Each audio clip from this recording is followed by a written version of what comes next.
तो आज मैं आपको एक अनोखी रहस्यमय कहानी सुनाऊंगी। अगर आप चैनल पर नए हैं तो अभी सब्सक्राइब कर ले। यह मेरा दूसरा नया चैनल है ताकि और भी रहस्यमय कहानी सबसे पहले आप तक पहुंचे तथा कहानी पूरा देखे, क्योंकि अंत में एक अनोखा रहस्य छुपा है। धन्यवाद। तो सुनिए। विंध्याचल पर्वत की हरी भरी ढलानों पर रूपग्राम नाम का एक गांव था, जो अपनी उत्कृष्ट मूर्तिकला और पत्थर की नक्काशी के लिए प्रसिद्ध था। गांव के ठीक बाहर एक पवित्र नदी बहती थी और उसके किनारे एक प्राचीन शिव मंदिर था। इस मंदिर में हर श्रावण मास में गांव के सबसे कुशल मूर्तिकार द्वारा तराशा गया एक नया शिवल छोटी ही अग स्थापित करने की परंपरा थी, जिसके बारे में माना जाता था कि शिवजी स्वयं उस विशेष पत्थर में वास करते हैं। परंतु पिछले कुछ दशकों से रूपग्राम के मूर्तिकारों में कलात्मक अहंकार और दूसरों से आगे निकलने की ओर बढ़ गई थी। वे अपनी कला को केवल अपनी व्यक्तिगत प्रतिभा मानते थे, न कि ईश्वर का दिया हुआ वरदान। वे दुर्लभ और महंगे पत्थरों की तलाश में प्रकृति का अत्यधिक दोहन करने लगे थे और अपनी मूर्तियों को बेचने के लिए नैतिक नियमों का उल्लंघन भी करते थे। उनमें एक दूसरे के प्रति सम्मान और सहयोग की भावना कम हो गई थी। इस बदलती मानसिकता का परिणाम ये हुआ कि उनके द्वारा तराशे गए शिवलिंगों में वो दिव्य आभा और शांति नहीं रह गई थी जो पहले थी। वे दिखने में तो सुंदर होते थे, पर उनमें वह आध्यात्मिक गहराई नहीं थी जो भक्तों को आकर्षित करे। इस श्रावण मास के लिए जिस शिवलिंग को तराशा जा रहा था, वह सबसे प्रसिद्ध मूर्तिकार विक्रम द्वारा बनाया जा रहा था, पर उसमें एक अजीब सी रुखापन और उदासी दिख रही थी, मानो वह भी मूर्तिकार के मोह और अहंकार का प्रतिबिंब हो। गांव वाले चिंतित थे कि यह शिवजी की नाराजगी और उनके शिल्प की पवित्रता में कमी का संकेत है। गांव में विक्रम नाम का एक युवा मूर्तिकार था। वह अपनी कला में माहिर था, पर उसका मन अपनी प्रशंसा और धन के पीछे भागता था। वह प्रकृति को केवल एक संसाधन मानता था।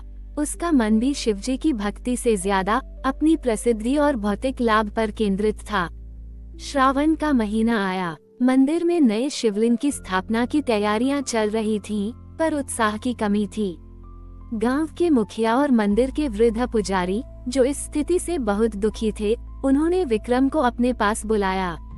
पुजारी ने शांत स्वर में कहा, विक्रम, तुम्हारे हाथ में कला है, पर तुम्हारे कला के मन में अहंकार और लोभ आ गया है।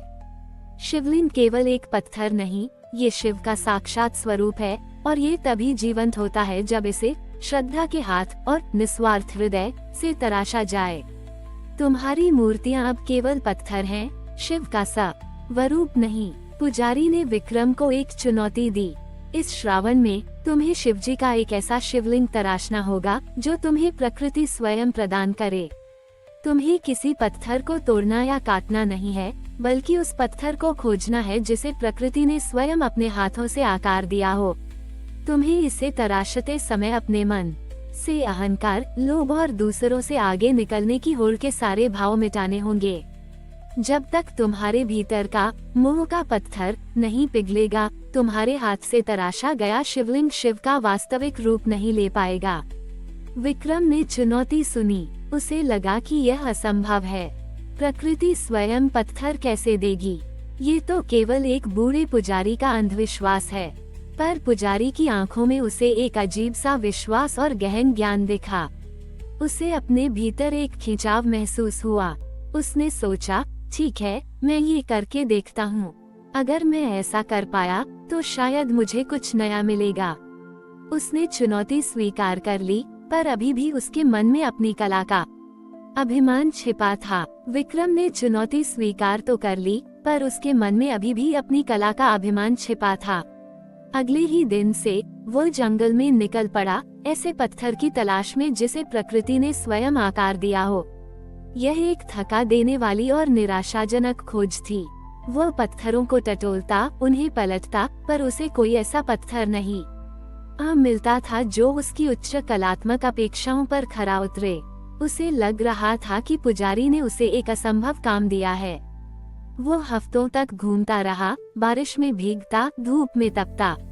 इस दौरान उसने कई अद्भुत प्राकृतिक आकृतियां देखीं, पत्थरों में बनी दरारें, जड़ों से लिपटे चट्टानें और नदियों द्वारा चिकने किए गए कंकड़। इस विशाल प्रकृति के सामने उसका अहंकार धीरे धीरे कम होने लगा। उसे एहसास हुआ कि वह अब तक सिर्फ अपने बनाने की क्षमता पर घमंड करता रहा था, पर प्रकृति तो हर पल स्वयं ही अनगिनत कलाकृतियां रच रही थी। उसे अपनी स्वार्थपरता और प्रकृति के शोषण पर शर्मिंदगी महसूस होने लगी। उसका मन अब शिवजी की भक्ति से ज्यादा प्रकृति के विराट स्वरूप के प्रति विस्मय और सम्मान से भर गया था। श्रावण का अंतिम सप्ताह चल रहा था। विक्रम अभी भी खाली हाथ था। एक शाम वो एक झरने के पास उदास बैठा था। झरने के पानी की निरंतर धारा पत्थरों को तराश रही थी। उसने आंखें बंद की और अपनी सारी निराशा और अभिमान शिवजी के चरणों में समर्पित कर दा। छोटी ईया जब उसने आंखें खोली तो उसकी नजर झरने के ठीक नीचे पानी के लगातार कटाव से चिकने हुए एक पत्थर पर पड़ी। वो पत्थर कोई साधारण पत्थर नहीं था, वह प्राकृतिक रूप से ही एक छोटे चिकने शिवलिंग के आकार में ढल चुका था, जिसमें सूक्ष्म प्राकृतिक रेखाएं थीं जो किसी कुशल मूर्तिकार की छेनी से भी ज्यादा सुंदर थीं। ये पत्थर न तो तोड़ा गया था, न ही काटा गया था, ये प्रकृति का स्वयं दिया हुआ प्रसाद था। विक्रम ने उस पत्थर को उठाया। उसके हाथों में एक अजीब सी शांति और ऊर्जा महसूस हुई। वो समझ गया कि यह वही प्रकृति का प्रसाद है जिसकी बात पुजारी कर रहे थे। वो उस पत्थर को मंदिर ले आया। अब उसे इसे तराशना नहीं था, बल्कि इसके भीतर पहले से मौजूद शिव स्वरूप को प्रकट करना था। उसके हाथ अब अहंकार से नहीं, बल्कि गहरी श्रद्धा और प्रेम से चल रहे थे। यह मूर्तिकला का कार्य नहीं, बल्कि एक आध्यात्मिक साधना थी। श्रावण के अंतिम सोमवार को मंदिर में नए शिवलिंग की स्थापना का दिन था। विक्रम ने अपने द्वारा पाए गए और धीरे धीरे वारे गए शिवलिंग को लेकर आया। वह आकार में छोटा और शायद पारंपरिक रूप से उत्कृष्ट नहीं था, जैसा कि उसके पिछले कार्य होते थे। लेकिन जैसे ही उसे गर्भगृह में रखा गया, एक अद्भुत चमत्कार हुआ। वह साधारण सा दिखने वाला पत्थर अचानक एक दिव्य आभा से चमक उठा। उसमें से एक ऐसी शांति और ऊर्जा का संचार हुआ जिसने पूरे मंदिर को भर दिया। भक्तों को लगा जैसे शिवजी स्वयं वहां विराजमान हो। वह चमक किसी बाहरी रंग या पॉलिश की नहीं थी, बल्कि शुद्ध श्रद्धा और प्रकृति के साथ एकात्मता की थी। गांव के अन्य मूर्तिकार, जिन्होंने विक्रम का मजाक उड़ाया था, अब अपनी कला के अहंकार पर शर्मिंदा थे। उन्होंने अपनी आंखों से उस पत्थर में शिवजी की साक्षात उपस्थिति देखी। गांव वालों को भी एहसास हुआ कि उन्होंने प्रकृति का कितना दोहन किया है और अपनी कला को कितना भौतिकवादी बना दिया है। विक्रम, जो अब एक बदला हुआ इंसान था, अपनी कला को विनम्रता से समर्पित करने लगा। उसने गांव के अन्य मूर्तिकारों को सिखाया कि सच्ची कला प्रकृति का सम्मान करने, अहंकार त्यागने और अपनी कला को ईश्वर का प्रसाद समझने में है।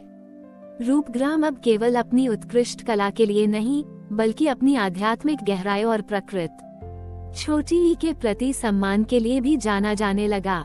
श्रावण का वह महीना और विक्रम का वह प्राकृतिक शिवलिंग रूपग्राम के लिए एक शाश्वत कहानी बन गई, जो ये सिखाती है कि सच्चा कलात्मक सृजन तभी संभव है जब कलाकार अहंकार को त्याग कर प्रकृति के साथ एक हो जाए, और तब कला स्वयं ईश्वर का स्वरूप बन जाती है। हमारी और भी आध्यात्मिक एवं अनोखी कहानियाँ देखने के लिए हमारे चैनल पर जाएं तथा धार्मिक एवं पौराणिक अनोखी कहानियाँ हमारे चैनल पर है। कृपया जाके देखें तथा हमारे चैनल को सब्सक्राइब करके रखें और वीडियो लाइक जरूर करें। धन्यवाद।